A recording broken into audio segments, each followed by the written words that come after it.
Hi guys, it's Rach. Welcome to another episode of the show, and super glad you're here. Thank you for joining in today to have a conversation about belief. Belief in yourself, belief that something is possible for your life, belief in your goals, your dreams. That's what I want to dig into today.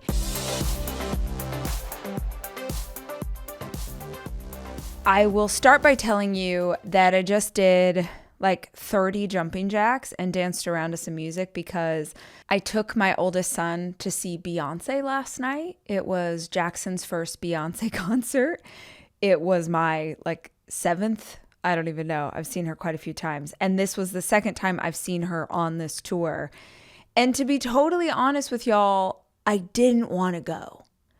I had promised him that I would take him to this show, and when it rolled around and it was Labor Day weekend, it was Sawyer's birthday, and Sawyer had friends in town literally the whole weekend, and we went to the Dodgers game and we made a big family dinner. We had a very full weekend, and then yesterday I was meant to take Jackson to the show, and I didn't want to do it. I really got my mind right earlier in the day yesterday. I don't know if y'all ever do that, where you're just like, you know what? You're going to have to do this either way, so you may as well do it with a happy heart and a good attitude. I hyped myself up. We ended up having the best time. We had so much fun. We danced all night. And I'm not going to lie, I like to think of myself as in shape, but clearly my body is not what it used to be because I hurt today like someone hit me with a bat. Like someone used me as their piñata. That's how my body feels because I danced. I mean, what? Anyway, so I just did jumpy jacks to wake my body up, to wake my mind up, so we could have this conversation because it's really important. And I've never actually thought about how important this conversation is to have with you guys. I got the idea for this episode based on recent interactions I have had with two of my guy friends. And I'll tell you, to sort of set the tone, set the picture for this conversation, that these are both men in their late 40s or early 50s, incredibly successful. From a professional standpoint, these people are crushing it, massive platforms, doing all the things. One is a celebrity, one is not, but in business, he's a master at what he's doing. And because these two conversations happened really quickly on top of each other, I had this, what Oprah would call the aha moment of oh my God, people don't understand belief. And if these guys who are crushing it in business don't understand belief, maybe some of the listeners of the podcast don't either. And so that's what we're going to talk about today. And as much as I understand that this audience is predominantly women, I do think this is one that your fella might like. If you got a fella.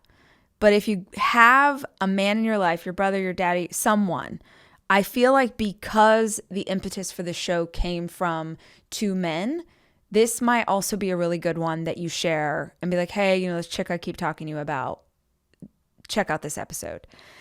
So we're going to talk about belief, essentially what it is, how you break it apart, and then how you can tap into what belief you have, how you can pour gasoline on that fire, how you can put intention and time into your belief to give yourself the momentum that you need, to give yourself the motivation that you need to pursue the thing, whatever the thing is. Allow me to explain. So I was hanging out with my guy friend, and he was talking about that his whole life, he has been either super party guy, drinking, fairly unhealthy, but the life of the party, having the best time ever, drinking all the things. He's the person you want to invite to your wedding because he's going to do something wild, but everyone loves him, even your grandma who's conservative, because he's just such a good time. He's either that or he's totally A+ teacher's pet, on the wagon, following the nutrition plan, not having any alcohol. He says, I'm either all in one way or I'm all in the other. There is no middle ground. And in the midst of this conversation, I was kind of leaning in on him a bit about how dangerous that lifestyle is, that I cannot count the amount of men that I know, particularly around middle age, 40s and 50s, and I know it's happening to women too, but men around that age group who are making really poor decisions for their health and dying before their time. Like I know so many men who have had heart attacks where there was no notice that was coming. I know so many men who have abused alcohol, abused other things. Like, I'm seeing this story more and more. I'm seeing it play out in the news. And maybe you're seeing it too in your environment. I saw something recently that said we've never had higher rates of drinking in people in their 30s, in drug use in people in their 30s. Our depression rates are through the roof. Our anxiety is through the roof. In this moment, talking to him where I was kind of challenging him on this essentially belief system, I had this awareness. So he's saying, Rach, I go one of two ways. I'm either super extreme here or super extreme there, but he never really sticks with the clean eating, clean living lifestyle because at his core, in his heart of hearts, he loves being the life of the party, right? He loves that energy. And it's so much ingrained in who he is. And I get it.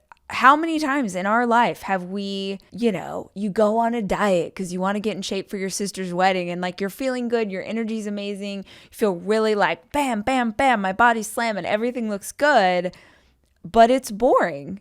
Or not only is it boring, have you ever gone on like a healthy living kick and like you actually get depressed? I have.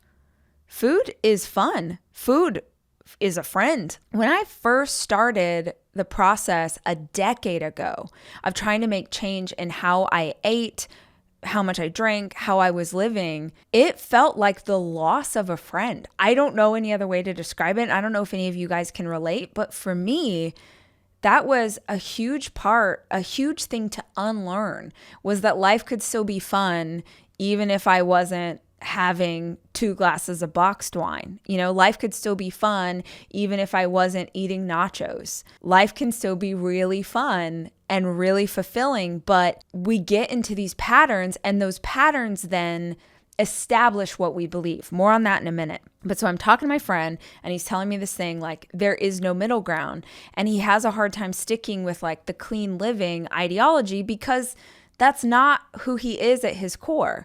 And so I said, do you believe there is a middle ground for you? And he paused for a second and he looked at me and he was like, absolutely not. And I had this like, that emoji where like the brains explode, like, I was like, oh, damn. I'm over here trying to talk to him about a world that he doesn't know exists. I'm over here trying to like share a vision of this is a place we can go and it's so fantastic. And you have no idea that this is a real place. It's like if you didn't know that Hawaii existed, if you've never heard of a tropical island, you've never seen a photo, and someone's like, no, there is this beautiful place. We're going to get on a plane. We're going to fly for 5 to 10 hours, depending on where you live in the US. And then we're going to get there and it's like an island. They're like, what's an island? And you're like, well, it's this like rock in the middle of the water. And they're like, what? Like if you had never seen any example of a better life, then you don't believe it's possible. And with my friend, our conversation was about health. But for you, this could be anything. So I realized if I'm trying to talk to him about how, stick with me for a minute, if all the information out there is about how to accomplish something, but you don't actually believe it's possible for you, then the how means nothing. If at your very core, you don't understand that change is possible, then you can read all the books, listen to every episode of the show, watch all the TikToks, take all the YouTube videos. You can do all the things, love, but it's not going to do anything for you. It's like we're arming ourselves with information that is useless because at our most fundamental level, we believe that that is only possible for them, for someone who's better, for someone who's smarter, for someone who's younger. So we have to start with belief. If you have belief that you can change, you can figure anything out. If you know at your core that change is possible, then you can figure out any how. I leave this conversation with my buddy and I'm thinking about doing this episode with you guys and trying to like, how could I, at the most basic level, unpack belief? And it turns out I have a really good lesson in this exact thing because my daddy was a preacher. I consider myself incredibly spiritual. I don't consider myself religious, but back in the day, I remember how my dad, as a preacher who had deeply rooted faith, deeply rooted belief in everything that he stood for and everything that he taught about, it was ingrained in who he was. And I remember it had to be like middle school. I was like, Daddy, what do you do as a preacher if you're talking to someone and you want to talk to them about your specific kind of belief, but they don't even believe there's a God? Like they're so far away from the conversation you want to have. How do you even like start that chat? And he showed me this thing that he had learned in seminary. It's about getting someone to think about the world in a different way, but it works so perfectly for you, for us, for anything in your life that you don't actually, at your core, believe is possible for you. So before I teach it to you, I just want you to take a minute. If you can, if you're not driving, close your eyes, take a deep breath, and from your intuition, from like that space between your heart, your belly button, like in your gut, your solar plexus, like get in touch with everything that is in you. Ask that knowing about the thing that you are trying to achieve right now. I want you to think of the one thing in your life that you know would be the most powerful change you could make. Maybe you're like my buddy and you need to change your relationship with your health. Maybe you want to grow in your own faith. Maybe you want to get a better job to better take care of your kids. Maybe you want to go back to school. Maybe you've always wanted to run a half marathon, but you're not sure that that could be for you. You want to start your own business. You want to climb Mount Kilimanjaro. Just something in your life. Doesn't even have to be that big, but you know if you could do this thing, it would make a huge difference. I want you to think of I want you to ask your inner knowing what that thing is. And then once you've identified it, I want you to ask a second question. At my most foundational level, in my heart of hearts, do I believe that I will achieve this? Do I believe that this is possible for me? Now, sometimes that search can be hard because we have to hold awareness, maybe for the first time ever, that we've been pursuing something that we don't believe on a core level will ever be ours. But that's where we start this practice that my daddy taught me. Think of a thing in your life that you would love to have, but you don't believe that it's possible for you, okay? You would love to have it, but you don't believe it's possible for you. Now, my daddy showed me this thing, which I'm not going to draw because you guys were listening to a podcast right now, but I want you to imagine that I have a notebook in front of us and I draw a circle that's as big as the page. I draw a circle on this notebook and you're looking down at a notebook that has a big circle in the middle. Everything in that circle, everything inside the circle is all of the knowledge that exists in the world. All of the knowledge. In the whole world, every single human being, everything we know, everything computers know, everything that's in books, in podcasts, all of the knowledge is what's represented by this circle, okay? That's what we're looking at. You have that in your head? Now, if you're looking at this circle and this circle represents all the knowledge that is known in the universe, I'm handing you a pen right now and I want you to draw a circle inside this circle that represents all the knowledge you possess. Of all the knowledge in the world, draw a circle inside this big circle that represents all of your knowledge. And I just tested this on my boo because I was curious if he would do the same thing I did as a little girl. And he did exactly the same thing I did, which was he took the pin and he put a pinprick I did the exact same thing with my daddy when I was in middle school. I took the pen and I put the tiniest little dot. Because if that circle represents all the knowledge in the known world, my knowledge is like, it should be smaller than a dot. You wouldn't even be able to see it because what I know is so minuscule in comparison with what we all know collectively. Now, this is what my daddy says.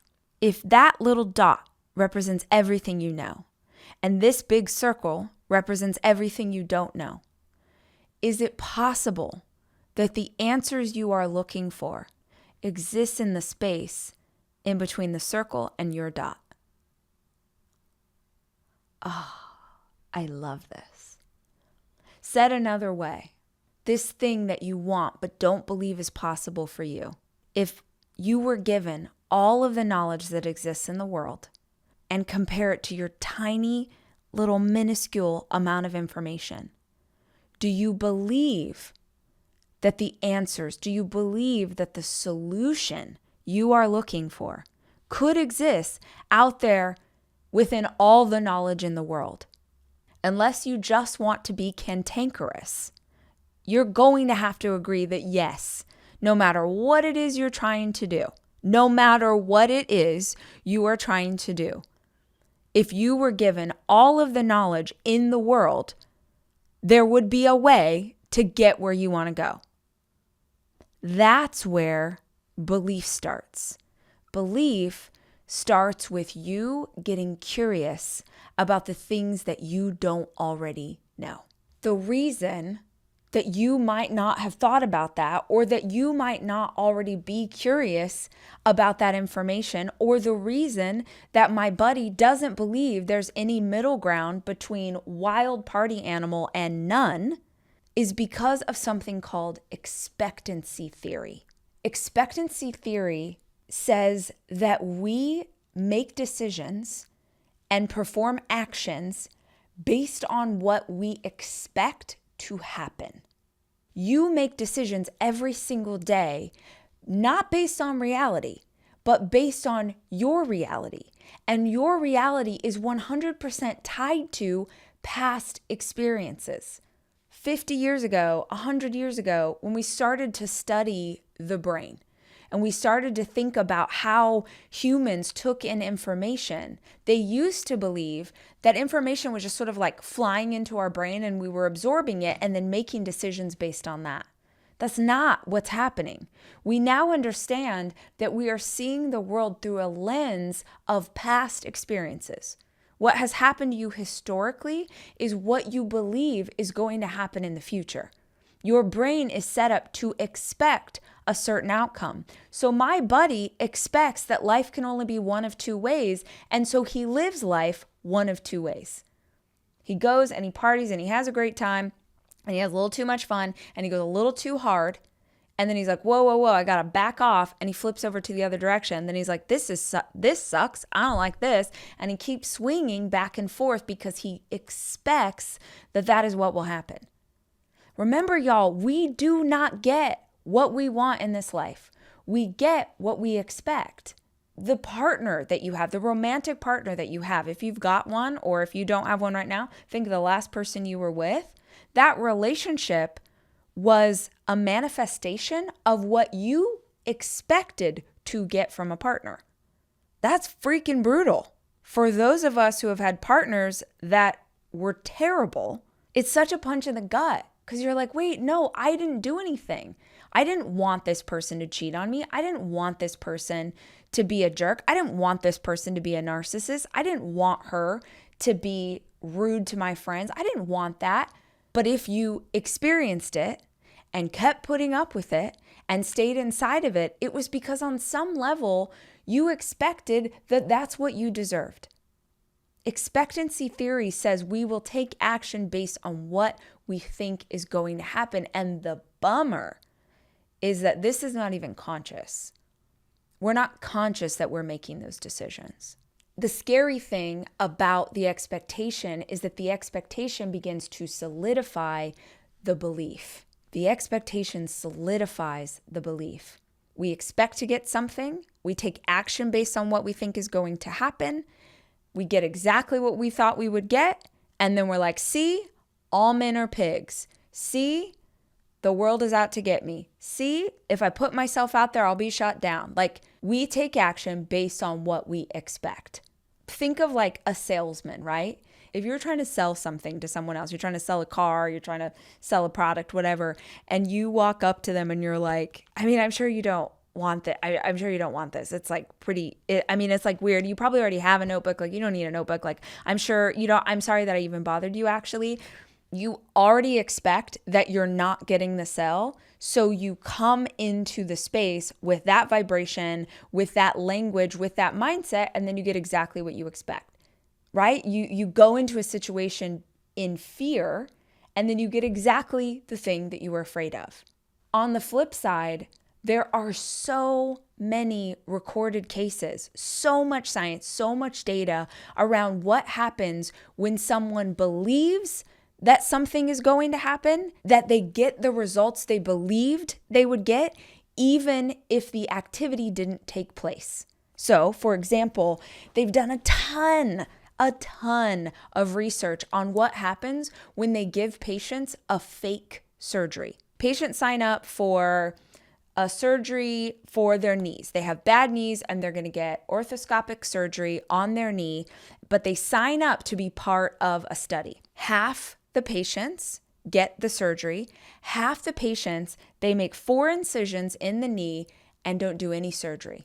A year later, 2 years later, they keep testing these people. The people who got the fake surgery have the exact same results. They have the exact same recovery. Their knee's working great. All of these things have happened. They have no idea the surgery was fake.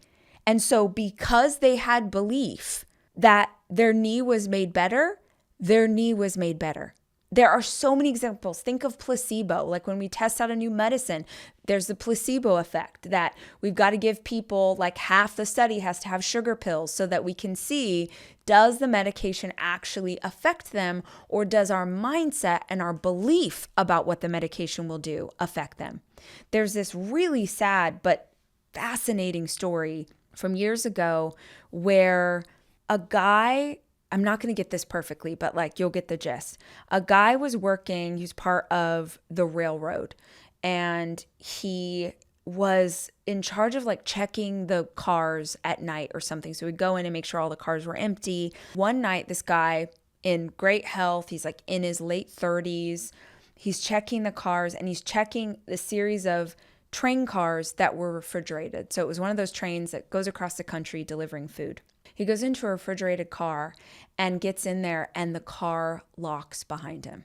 So he's trapped inside of a refrigerated train car in the middle of the night. No one's around. He's banging on the walls. He's trying to get out. Doesn't have his phone. I feel like it was like in a time period where we didn't have cell phones. He can't get out of the car. Nobody hears him. And he freezes to death. The next morning, they come in and they find him. And he had written, there was like dirt inside this thing, and he had like written in the dirt, "I'm getting cold. This is so hard, like freezing to death," whatever. He froze to death in this train car, in this refrigerated train car. But here's the thing. The refrigerated train car was not turned on. The temperature in the car was the same as it was outside.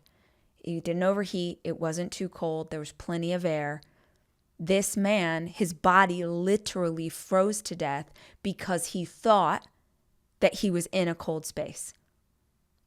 It's a brutal and harsh story, but I share it because I want you to understand that some of y'all have beliefs about your body, your life, what you deserve in a relationship, what you deserve in a job, what you are capable of, and those beliefs are seriously injuring you. And you don't understand that the belief is the problem. Our minds are the most powerful thing we have access to. They are the most powerful thing we have access to. And if you don't understand that your beliefs are expecting the outcome, then you will continue believing things that are hurting you. Okay, so now I want to tell you about my second guy friend. My first guy friend had a lack of belief. Let me tell you about my second guy friend.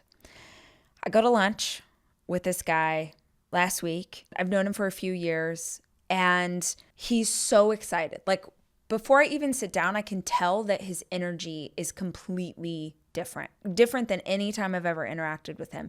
His aura is glowing. And yes, you're like, what are you talking about, aura? His vitality, like his eyes were sparkly, like his skin looked fantastic. He had an inner glow I've never seen in this person before. And we're sitting down, we're talking business, we're chatting all the things. I can tell something's different, but I don't know what it is. And it's a business lunch. So I'm not like, hey man, why is your aura sparkling? And through the course of the lunch, he ends up telling me about a doctor that he got connected to that did a series of blood panel on him and found out that he had a few different markers in his system, or how his body is made up, that he was super deficient in like 3 different supplements, needed like 2 things over here, and that there were some foods that he should not under any circumstance consume because they cause wild inflammation in his body, brain fog, made him tired, made him feel like crap. And this guy, super successful in business, very successful financially, he's in a field where he's exposed to some of the biggest athletes in the world. Like, he has this information, but it was the first time that he got information in a different way. So he's like, Rach, I find out all this stuff. They put me on a program. I'm down 16 pounds. I feel amazing. I didn't understand how much brain fog I had. And like, y'all, I am so guilty of this, and maybe some of you are too, where your brain isn't like functioning at the level that it needs to. And so we compensate by, I'm going to have more caffeine. We like give ourselves these things to push to where we need to get to, instead of asking, wait a minute, why do I have brain fog? So this is my friend. He gets on this diet. He loses all this weight. He feels amazing. He's like, I cannot explain to you how great I feel. And he says, I have struggled with my weight my whole life. He's like a bigger guy, but he's like, I have struggled with my weight my whole life, and I could not figure it out. And I just thought, this is the way that it's going to be for me. There's nothing I can do. It doesn't matter how much I work out. It doesn't matter what I do. Things are never going to change. And the irony is that the last time I saw him was about maybe 9 months ago. It was the last time I saw him in person. And when I saw him, I debated it for a couple days, and then I sent him a note. My commitment to my friends, the kind of relationship I want to have, even if it's like business friends, is I want to be real. I want to be authentic. I want you to challenge me. I'm going to challenge you. And I feel like this is especially important at higher levels in business, especially in the industry I'm in, inside of media, inside of this world, where people at high levels are surrounded by yes men.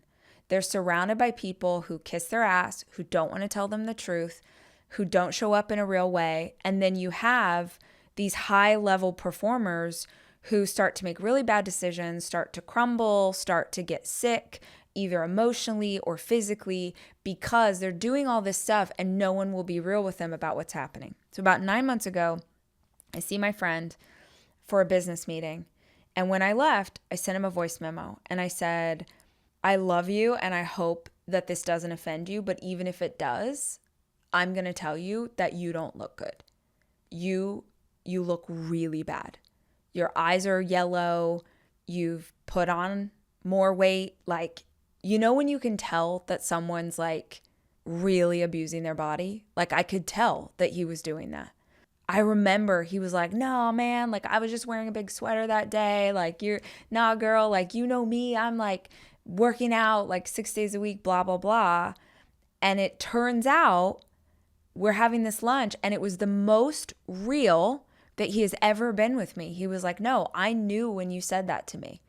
I knew that I was unhealthy, but I didn't know how to fix it.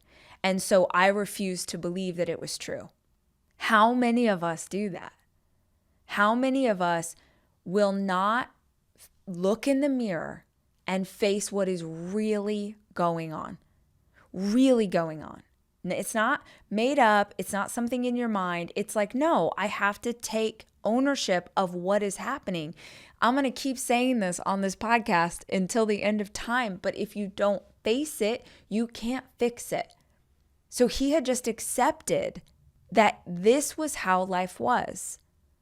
Because he didn't have the right information, because he didn't have the knowledge, because he didn't think of this, the giant circle with the tiny dot in the middle and all of the information that might be there, he settled. He settled for a mediocre existence.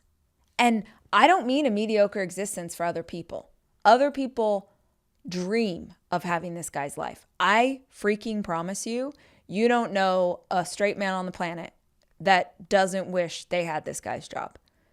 Like, just the highest level success.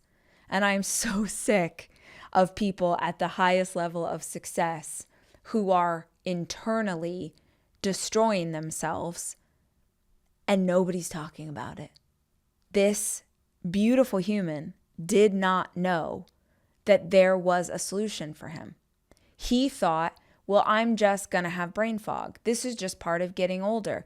I'm just not going to be able to lose these 40 pounds. I'm not going to be able to have the energy I once did. We give ourselves this rationale. We give ourselves these excuses. I'm getting older, or I'm stressed, or I'm this, or I'm that, or, maybe I got the vaccine and it's affecting my body differently. Like, he didn't know that there was another way. It reminded me of this fantastic quote that I'm probably going to butcher, but Jack Canfield, who's the creator of like Chicken Soup for the Soul and those books, said something like, it's not what we don't know that hurts us. It's what we believe, capital T, truth, believe is true, that isn't. 2017, I write Girl Wash Your Face, right?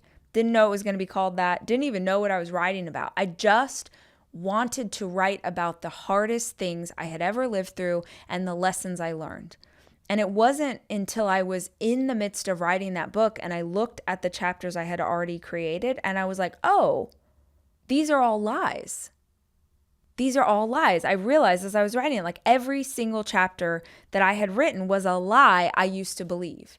And in believing that lie, I was hurting myself. I was holding myself back. I was stacked with limiting beliefs. And I'm guessing that maybe it's similar for you guys.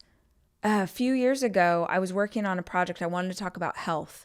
I was working on a book that was entirely dedicated to women's health and how we treat our body. And someday I think that book will still happen. But I thought it was important to interview a bunch of women about health because obviously in my writing experience or in doing the show, I only know my lived journey. I only know what it feels like to be me. I don't know all the different health journeys. And if I'm going to try and speak to a larger group of women, I need to make sure I'm including information from everybody. So I set up all these calls. This was like pre-Zoom time. We didn't have Zoom.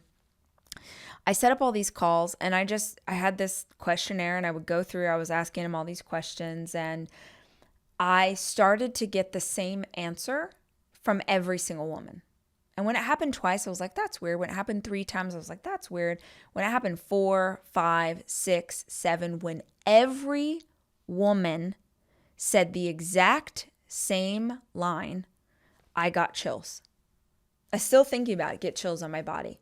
Because it's one of those things where you're hearing something and every spidey sense you have is like, ding, ding, ding, pay attention, something's happening here.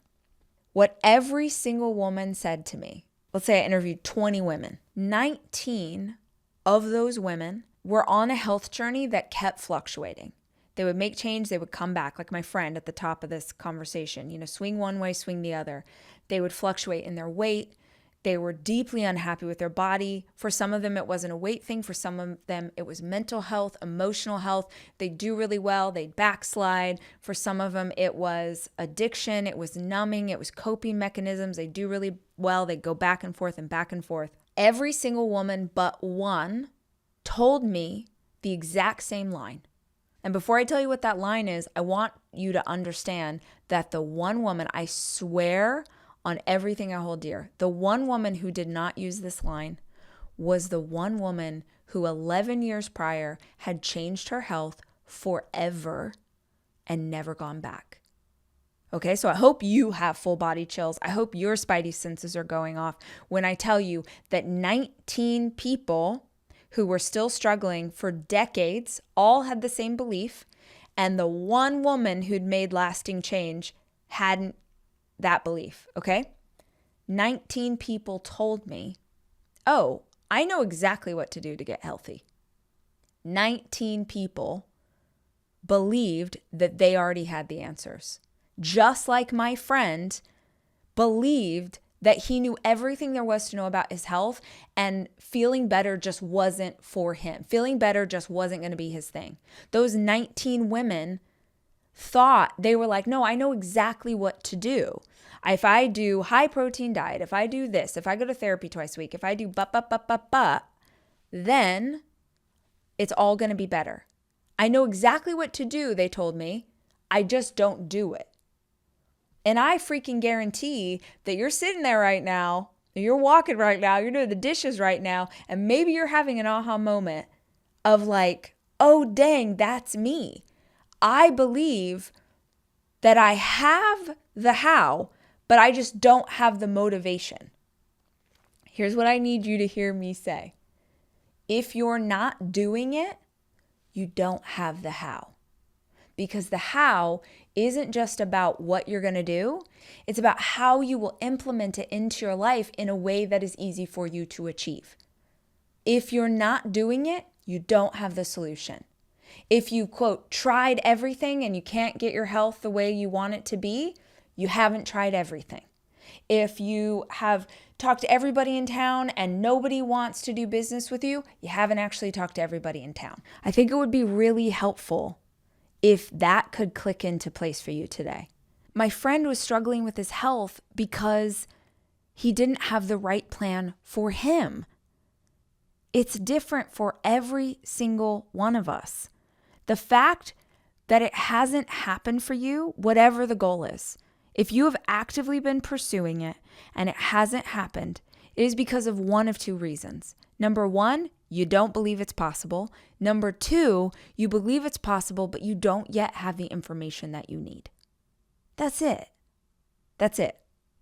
The takeaway for me in that story is don't settle for less than you deserve. And you deserve everything.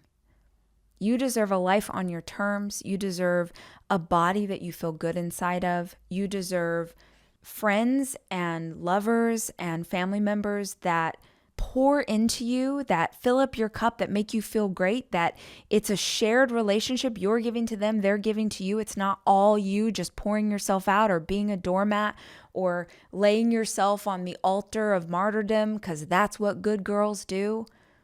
You deserve a good life. You deserve a good life.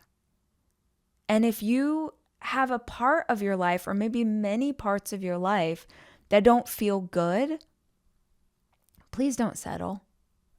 Please don't assume that that's the best it's ever going to be for you. The answers are out there, the solutions are out there, but you won't look for them if you don't believe that you're going to find them. And going back to the very start of this conversation, you don't have to know what the answers are. You just have to be curious. You just have to be curious about where you're going to find them. I hope that our conversation today made you think, made you pause, made you go, oh, dang, okay, that's me. I've been doing that. If you found it helpful, will you do me a favor? Will you share this with a friend? Will you put it on your social? Will you get the word out about our community and that we're all trying to be a better version of ourselves? And if you know someone who's trying to be a better version of themselves, bring them into the party. I will be back soon with more information. And until then, remember, I love you and I'm rooting for you.